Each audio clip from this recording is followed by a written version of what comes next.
मेरठ के सौरभ हत्याकांड ने पूरे देश को हिलाकर रख दिया है। लोग यकीन ही नहीं कर पा रहे कि कैसे एक पत्नी ने अपने बॉयफ्रेंड के साथ मिलकर सौरभ को मौत के घाट उतार दिया। पुलिस पूछताछ में मुस्कान और साहिल ने यह बताया है कि उन्होंने बेहद निर्ममता से सौरभ की हत्या की है। पहले उसका सीना चाकुओं से गोदा, फिर उसके शरीर के कई टुकड़े कर दिए, सिर और दोनों हाथ धड़ से अलग कर दिए। इसके बाद शव को एक ड्रम में भरकर सीमेंट से ढक दिया ताकि किसी को शक न हो। इस जघन्य वारदात का पहला क्राइम सीन सौरभ और मुस्कान का घर था, जहां हत्या हुई। दूसरा क्राइम सीन हत्यारोपी साहिल का कमरा था, जहां पूरी रात वो कटा हुआ हाथ और सिर अपने साथ रखे रहा। मुस्कान और साहिल ने मिलकर सौरभ की हत्या इसलिए की ताकि वे दोनों साथ रह सके और जिंदगी भर नशे में डूबे रहें। हालांकि दोनों अब जेल में हैं। विडंबना देखिए कि साथ रहने की चाहत में ही उन्होंने सौरभ को रास्ते से हटाया, लेकिन जेल में दोनों को अब अलग अलग बैरकों में रहना पड़ रहा है। मुस्कान और साहिल दोनों ने बहुत कोशिश की कि उन्हें एक ही बैरक में रखा जाए, लेकिन जेल नियमों के मुताबिक उन्हें अलग अलग बैरकों में रखा गया है। यहाँ तक कि दोनों एक दूसरे से मिल तक नहीं पा रहे। ऐसे में साहिल और मुस्कान दोनों बेचैन हैं। इस बीच ऐसी खबर आई है कि चोटी रखने वाले साहिल ने अपना सिर गंजा करा लिया है। इस बात की सच्चाई जानने के लिए हमारे संवाददाता नईम सैफी ने मेरठ जेल के वरिष्ठ जेल अधीक्षक से बात की। बताया जा रहा है कि साहिल को गंजा करा दिया गया है जेल के अंदर, और ये बात कितनी सही है? देखिए, जेल में 2-2.5 फुट लंबे बाल रखने का कोई औचित्य नहीं होता। अनुशासन जेल का प्रथम पाठ होता है। हालांकि उसने स्वयं ही छोटे बाल करने की इच्छा की थी, तो अन्य बंदियों की तरह जो उसकी बैरक में भी जब नाई कमान गई तो उसने अपने बाल छोटे करा लिए। तो अब इस वक्त जेल के अंदर जो साहिल है और मुस्कान है वो किस तरीके से रह रहे हैं, या अभी भी नशे की मांग कर रहे हैं, या अभी भी कुछ तरीके की डिमांड कर रहे हैं जेल के अंदर? नशे की मांग और विड्रॉल सिम्टम काफ़ी हद तक उनके ख़त्म हो गए। काउंसलिंग से बहुत प्रभाव पड़ा है और विड्रॉल सिम्टम की दवाइयों से भी प्रभाव पड़ा। अब वो अन्य बंदियों की तरह सामान्य जीवन व्यतीत कर रहे हैं और जो जेल की दैनिक क्रियाएं हैं उसके अनुसार ही अपना जीवन व्यतीत कर रहे हैं। अच्छा, एक बात और सामने आई थी कि साहिल के साथ मारपीट की गई है, उसको अंदर जख्मी कर दिया गया। इस बात में कितनी सच्चाई है? नहीं, मारपीट या अभद्रता की जो खबर थी वो भ्रामक और असत्य थी। इसका खंडन जिला सूचना अधिकारी के माध्यम से कर दिया गया है। तो अब इस वक्त बिल्कुल नॉर्मल रह रहे हैं, खाना खाना सब चीज़ें, मतलब किसी तरह की अब कोई नई डिमांड भी कर रहे हैं वो अंदर जेल के अंदर साहिल और मुस्कान? नहीं, अभी तक किसी तरह की कोई डिमांड नहीं की है। दोनों अब जो है सामान्य जेल मैनुअल के अनुसार जो प्रक्रिया है, दिनचर्या है, उसी के अनुसार अपना जीवन व्यतीत कर रहे हैं। ये थे मेरठ जेल के वरिष्ठ जेल अधीक्षक डॉक्टर वीरेश राज शर्मा। उनका ये कहना है कि हाँ, उसकी नानी मिलने ज़रूर आई हैं और जो साहिल और मुस्कान है जेल के अंदर अपना सामान्य जीवन व्यतीत कर रहे हैं। वहीं आज पहली बार साहिल से मिलने उसकी नानी जेल पहुंची। साहिल और मुस्कान कई दिनों से मेरठ जेल में बंद हैं, लेकिन कोई भी उनसे मिलने नहीं आ रहा था।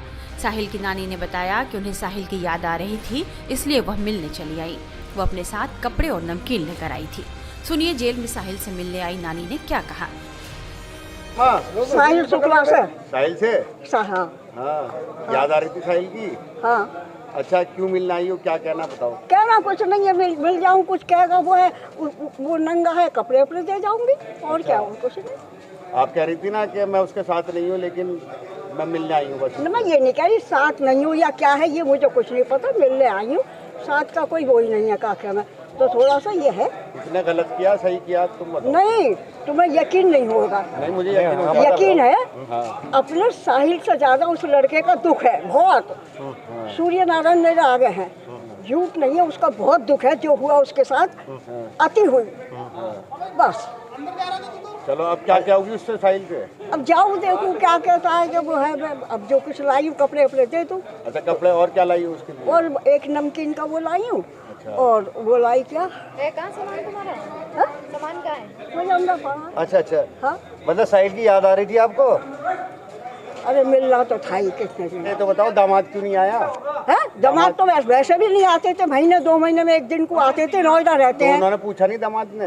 कैसे पूछा है, उससे भी मीडिया वालों ने बात कर ली। उनने कही मुझसे एक बार पूछना, 1000 बार वो आ गया, वो आ गया, वो आ गया। अच्छा, वो आएगा नहीं? आएंगे आएंगे। है देखो बात हुई थी आपकी? है बात हुई थी आपकी? मेरे से नहीं होती। तो केस वेस लड़ेंगे इसका साहिल का? कुछ पता नहीं, अभी देखो किसी के दिल की मैं वैसी कह दूं। ठीक। हाँ, नानी, जो साहिल ने किया वो सही किया?